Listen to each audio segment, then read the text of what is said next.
लिखेंगे, एक तरफ लिखेंगे अपभ्रंश और एक तरफ लिखेंगे उपभाषा, उपभाषा और बोली। ऐसे ले लेंगे भाषा, उपभाषा और बोली, एवं लिख लेंगे। और सबसे पहले आप लिखेंगे, सबसे पहले लिखेंगे मागधी।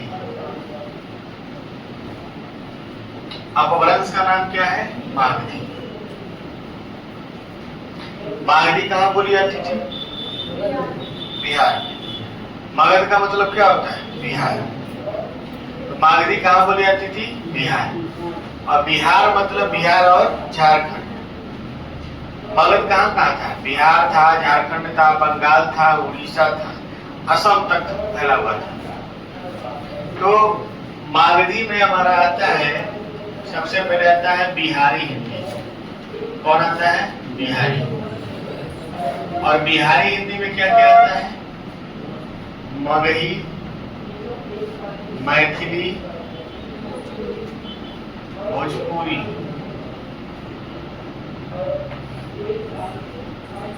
मागधी में कौन कौन सा बोली, कौन कौन सा उपभाषा आता है? बिहारी।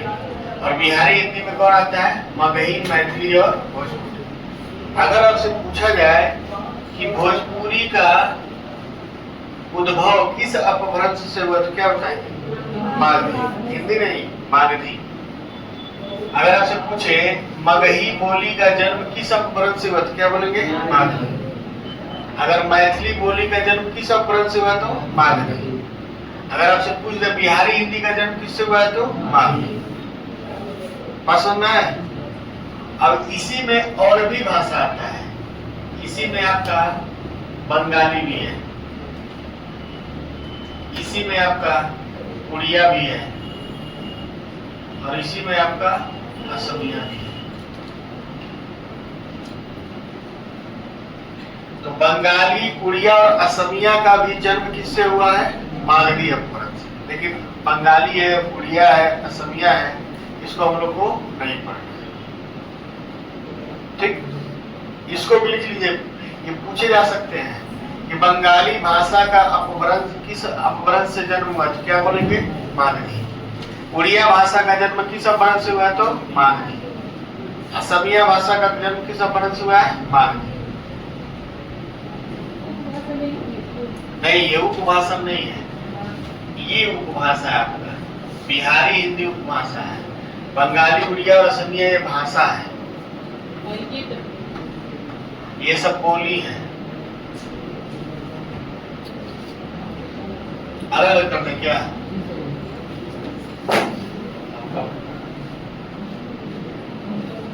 यहाँ भाषा कर देते हैं, यहाँ उपभाषा कर देते हैं, और यहाँ बोली। भाषा में बंगाली है, उड़िया है, असमिया। उपभाषा में बिहारी है, और बोली में कौन है? मगही, मैथिली और भोजपुरी।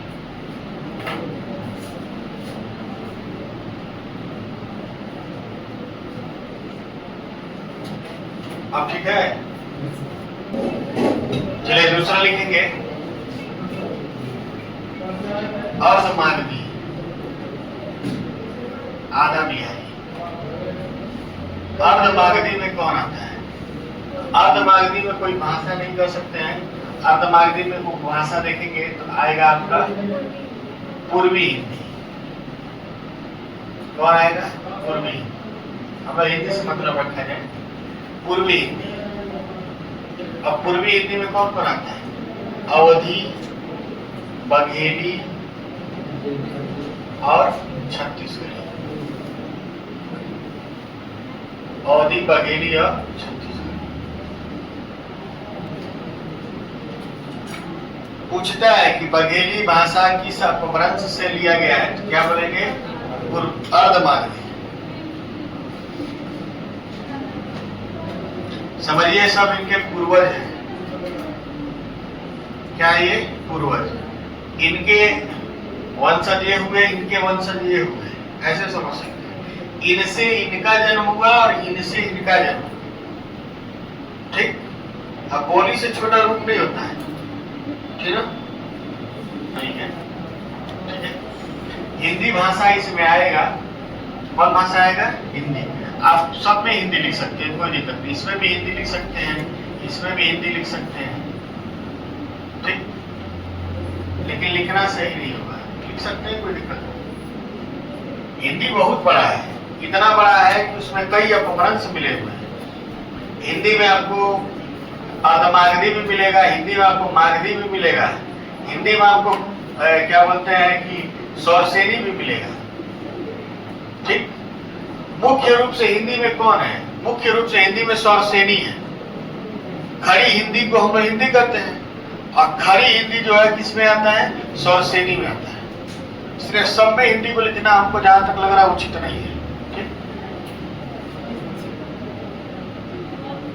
तीसरा लिखिए सौरसेनी।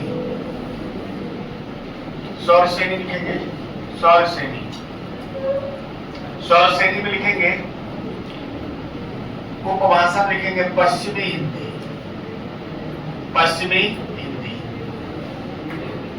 और पश्चिमी हिंदी में कौन कौन बोली जाती है?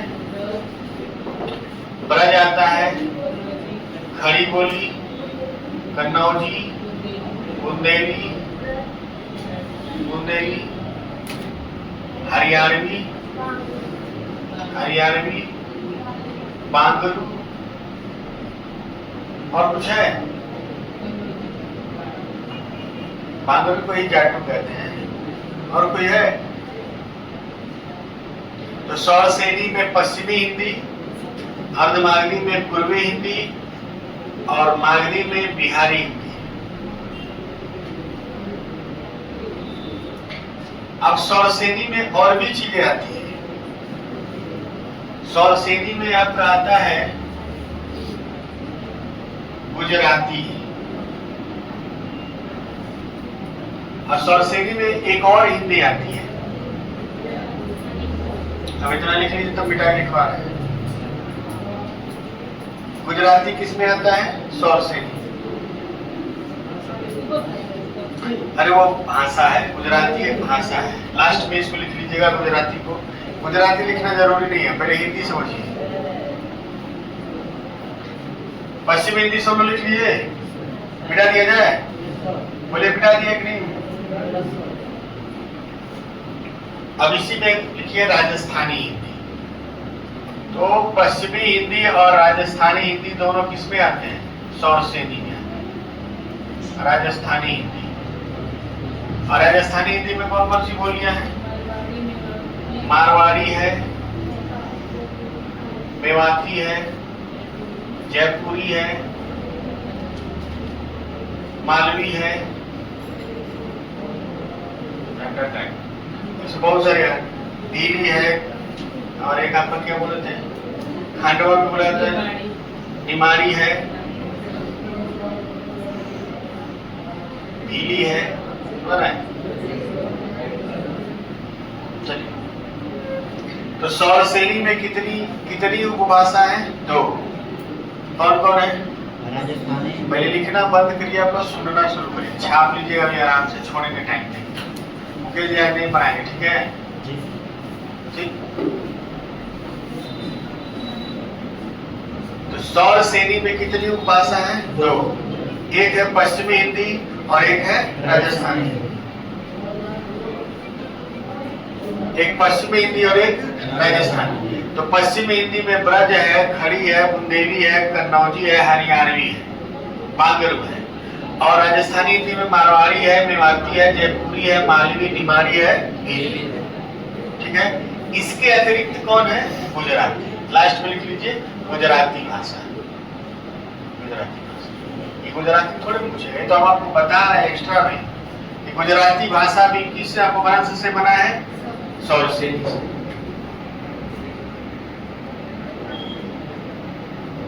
ठीक है। गुजराती भाषा भी किससे बना है? सौरसेनी। तो आज हम लोग कितने अपभ्रंश पढ़े हैं? 4। कौन कौन? मागधी, अर्धमागधी, 4 नहीं 3 ही पढ़े ना। मागधी, अर्धमागधी और सौरसेनी। मागधी में कौन आता है? बिहारी हिंदी। अर्धमागधी में कौन आता है? पूर्वी हिंदी। ठीक है। सौरसेनी में कौन आता है? पश्चिमी हिंदी और राजस्थान। बच गया कौन? पहाड़ी हिंदी। आगे हम लोग पढ़ेंगे खस। लिख लीजिए खस। खस जो है इसमें लिखेंगे सौरसेनी का भाग है। किसका भाग है? सौरसेनी अपभ्रंश का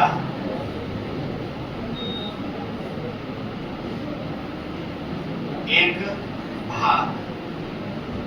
यानी जो खस बना है, खस अपभ्रंश जो बना है वो किससे बना है? सौरसेनी से। ठीक। और इसमें आपका आएगा पहाड़ी। कौन आएगा? पहाड़ी। अब पहाड़ी हिंदी में कौन कौन है? गढ़वाली, हुमायूनी,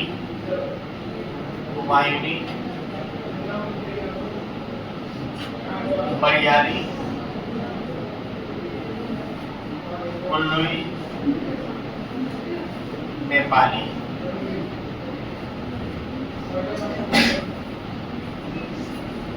एक दो और अपभ्रंश बचे रह जा रहे हैं, जैसे आपका ब्राह्मण है, महाराष्ट्री है। ब्राह्मण में आप आगे जाएंगे तो मान लीजिए कैका है, टक है, उसको कल बताएंगे। ठीक है, इसको उतार लीजिए।